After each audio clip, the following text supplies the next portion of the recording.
მოგესალმებით, ზაფხულს ძალიან უხდება ცივცივი სმუზი.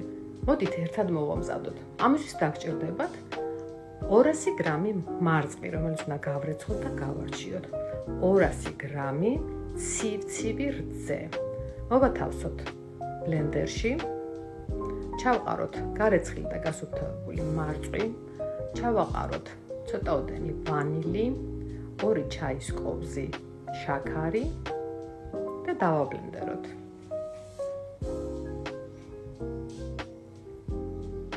გადმოვასხოთ ჭიქაში.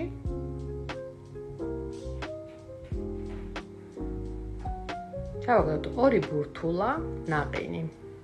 ვისაც დიეტურად გნებავთ შაქარს და ნაყინს, ნუ მოათავსებთ, მაინც გემრიელი გამოვა.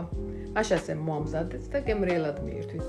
ასევე არ დაგავიწყდეთ, გამოიწერეთ ჩემი ბური სამზარეულოს გვერდი, დამიკომენტარეთ, მოიწონეთ. მადლობ ყურადღებისთვის.